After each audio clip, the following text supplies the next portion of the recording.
Hey everyone, welcome to the channel. Today we're going to look at some of the wildest reptile clips on the internet, and as always, it's going to get pretty intense. So let's dive in.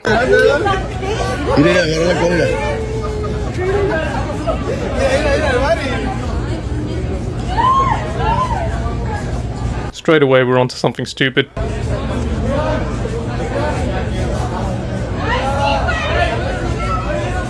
I mean, yeah, he's brave, but...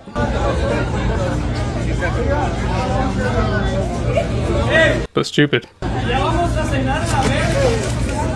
There's this crazy belief that goes around that American crocodiles or crocodiles in the Americas are less likely to attack you. I guess it's true they are less likely to attack you than a Nile crocodile, for example, but they do still eat people occasionally. And myself, actually, what I would be worried about there, other than that crocodile, would be another crocodile coming in, you know, below from a different angle, because they like to feed at night.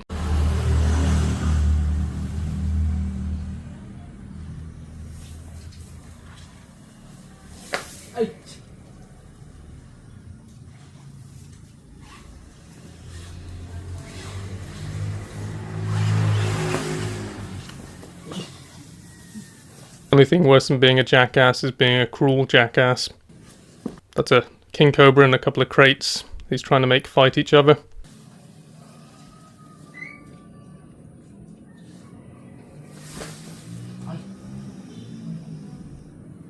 That was classic snake molester content, and as always, what does a snake molester tell us? It's always about education. Obviously, it's nothing to do with education. Cobra arrested in Malik. मालिक cobra पकड़ लिया, कोबरे का बच्चा।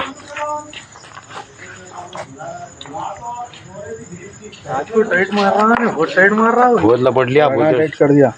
पूरे हाथ के रगान tight कर दिया। So there's already something I don't like in this video that kind of gives me the chills, and that is the way he's holding the snake. You should hold it with your fingers at either side of its jaw so that you control the sideways movements of its head, so it can't move sideways and bite you. So let's see what's going to happen. अरे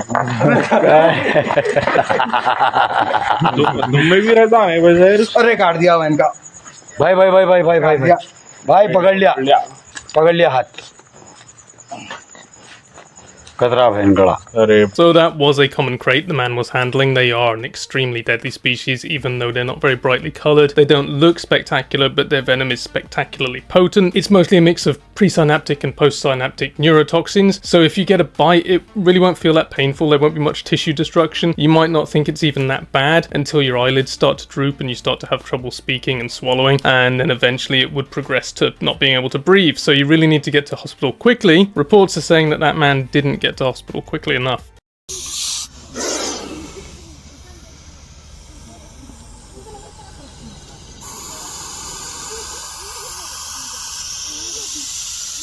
So that was quite interesting. There was another failed snake combat clip where they try and get them to fight. There's a cobra, I think it was an Indian cobra, and a Russell's viper, and they've not fought. So the guy's failed there. Why has he failed? Because you've taken them out of a natural situation. They might fight, one might prey on the other in the wild, but when you remove them from that situation, they act differently. Almost as if they recognize that the human is the bigger threat, or the more imminent threat. Alright, ready to hold him? Yeah. Alright, so what you want to do is see how I'm on his back? Get him gently around his head with both hands. There, that's it. Ow! What do you want us to do? Nothing. Take a fishing rod pole, or it's actually, give me those pliers. Yeah. Him to stick him in his mouth, all the way up watch your fingers, Max. Watch your fingers. Yeah, just do that. Keep doing that. Keep doing that. Keep doing that. Well, he's staying calm, that's something. You just got a bare hand. Yeah, just go ahead and kind of sit down on him a little bit. Alright. You give him more rope to thrash you. Ready? Take it, yep. And then as soon as you get tired of him, you let him go. Alright, take a snapshot with us. Okay, now it's got to be said that accidents do happen, and we could criticize this guy, but I remember some jobs I've been in, and one thing I've learned is that things always go wrong when you're doing a demonstration. Lots of people do demonstrations regularly, but I've definitely noticed whatever the job, whatever the circumstance, when you're distracted by other people, when you're trying to demonstrate, you've got a higher chance of an accident happening.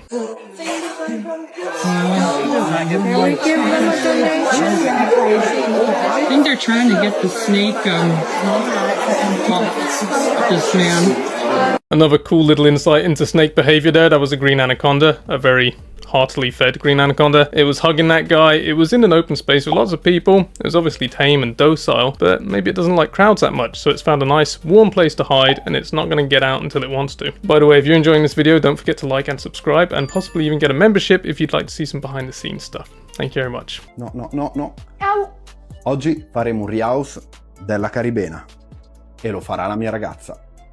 One of my favorites. Subito attacca. Allora. Oddio, non è che attacca anche me. No. Mi sembra un po' cattiva. No, perché è una pinza. Ok. Non le sta piacendo la mia mano. Ma guarda. Ok. Adesso ti sta salutando? Sì, ciao. Amica, è di qua che devi andare. Oppure cerca di girare la tua. Eccola lì. No, amica, di là. No. Au! Lascia. Ti ha fatto male? Un pochino. No, morde anche a me adesso. Non farlo. Aia, Dio. Occhio. Mannaggia. E cosa succede adesso? I'm actually quite curious about that one because I've never known anyone who's been bitten by that species. I think that's a really lovely tarantula. Myself, I don't really handle mine much. I avoid it. But I'm curious to know what would happen if Coyote Peterson got bit by the same one. So I'm gonna get bit by this tarantula.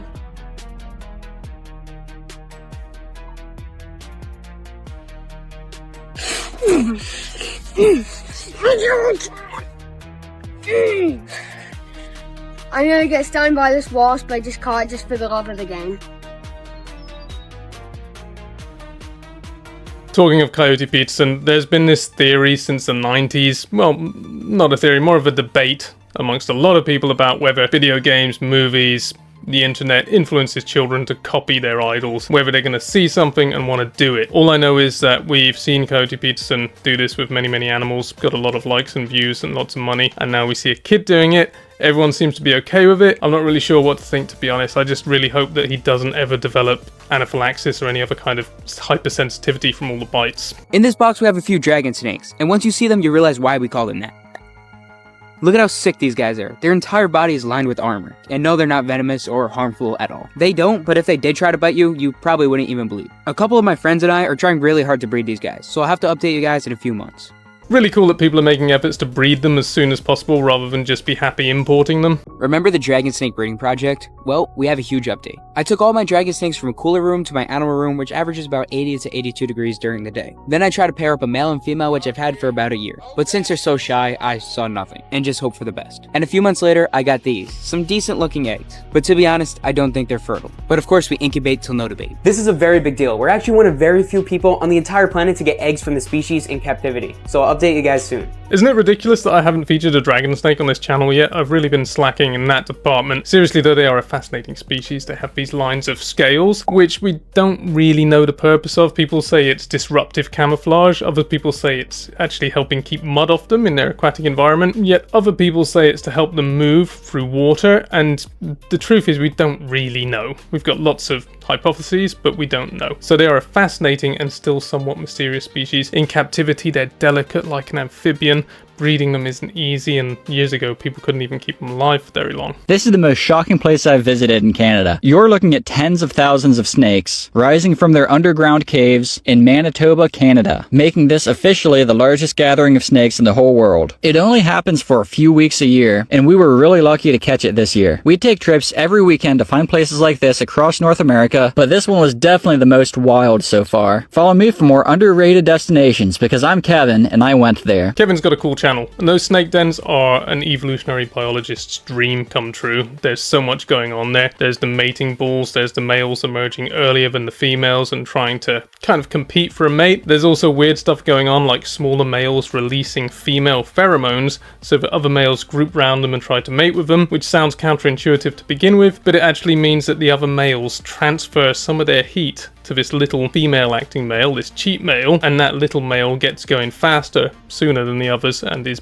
better prepared to mate. It's pretty fascinating and pretty tactical. Earlier this week, I found the third snake this year so far that has been killed in this plastic netting. And immediately after, I found two more dead ones just a few feet apart. Oh, this one was barely even stuck. He looks perfect. That one is old and rotting. Man, no. feet away from those two was a pile of 3 more dead milk snakes. But luckily, it seemed like there was still one that was alive. Oh my god, that one's still alive.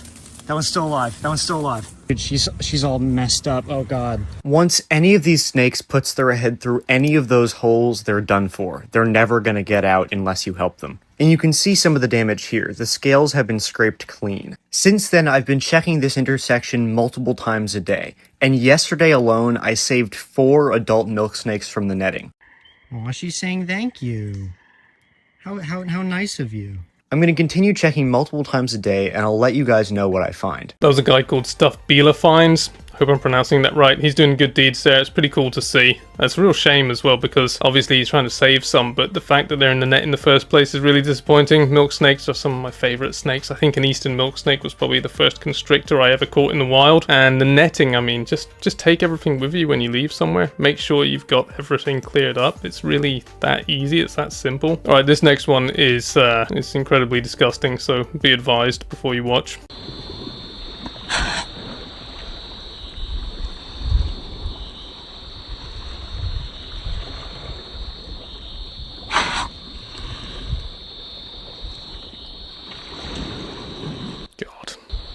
How am I going to make this educational?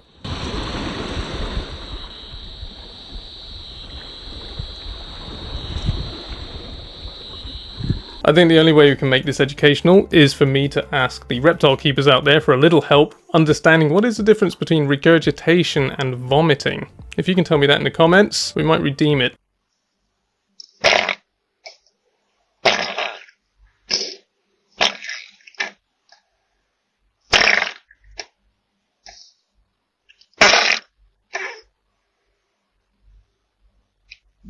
This was a video that caused a tiny bit of debate online. It's a baby ball python, and it's basically farting. You can hear that noise it makes when it expels gas, which can be normal for snakes. And everyone was saying, this is normal, there's nothing wrong with it, totally normal. But it was doing this scrunching motion, and it was expelling air through its mouth at the same time. And that is something that snakes do when they have a respiratory irritant, some dust or something similar, because they don't have a diaphragm like us, so they can't sneeze. So, is it necessarily an illness or something really bad? No, but has something irritated its lining? Yeah, definitely. So we were gonna go for a float, and this happened. That's a cryptid. No way.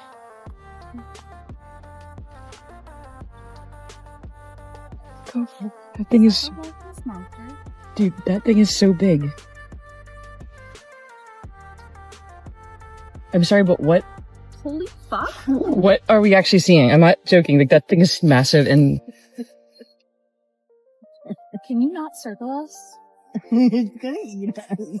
Dude, I'm so sorry, but what? Like, please don't be doing that to me. I'm literally confused now. Sir. What? Dude, I do not want this. What is that? Okay, so I did cheat with that one. Usually I don't, I just watch them and I say what I think, but that one I was so curious and I couldn't quite place it at first, so I went to the comments and I did cheat. And what people were saying was that it's a muskie, and I've got to say I agree. It fits with a muskie trying to get some air. If you're not familiar with muskies, it's a muskellunge. They're found in the Midwest. Well, I only know them from the Midwest. Maybe they're found further south, further north as well. I'm not sure. But they're basically like a massive pike, and it's probably gasping for air because the water's too warm and too still.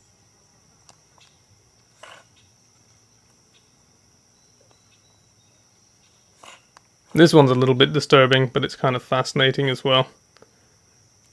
It is basically an otter predating a common snapping turtle. I'm not going to show all of it because I don't really like watching it, but it is of interest all the same.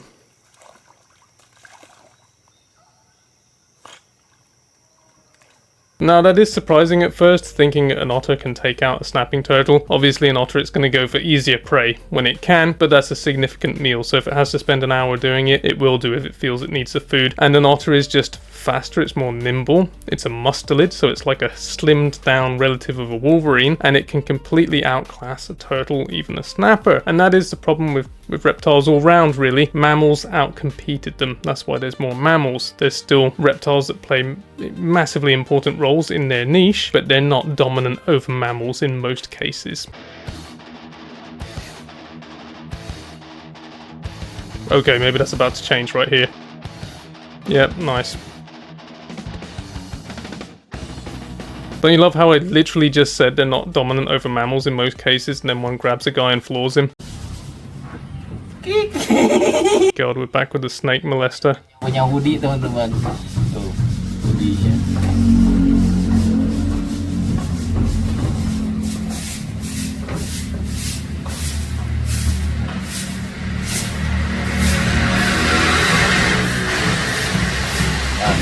There's a guy giggling away. Meanwhile, this king cobra, which is typically a really beautiful animal, has these trails of saliva, this thick saliva in its mouth, it's shedding at the same time, its condition overall looks poor. When I see trails of saliva like that in the mouth, I often feel that that can be one of the first symptoms, sometimes of a respiratory infection, but often of mouth rot, which is an infection snakes get when they're very low and in poor health. So who knows what conditions that animal has been kept in for a while. And yeah, nothing really to giggle about for me there. You're too black to play with snakes. Well, if you can't identify venomous from non-venomous, it's probably best to avoid all snakes you see in the wild. But I can differentiate between them because I've done my research. Here's what I found. You may be able to find over 30 snake species in Virginia, but only 3 of those are venomous. So far, we found 2 venomous copperheads, and we were able to identify them immediately because of our research. We've also found a ton of other snakes, like queen snakes, rat snakes, common ribbon snakes, all of which are harmless. I get it though. Even with all that information, you might still be more comfortable interacting with snakes from behind a screen. So no matter who you are, I welcome you to do so right here with me. Really not sure why you'd care what colour anyone is for science communication. Me personally, I'm very honed in on the facts. So if the facts are good, the information is good, and I think her information is good, then I'm going to watch regardless of who the person is. Well everyone, that's going to do it for today. That was a pretty varied lineup. I found it quite interesting, if some parts were a tiny bit shocking.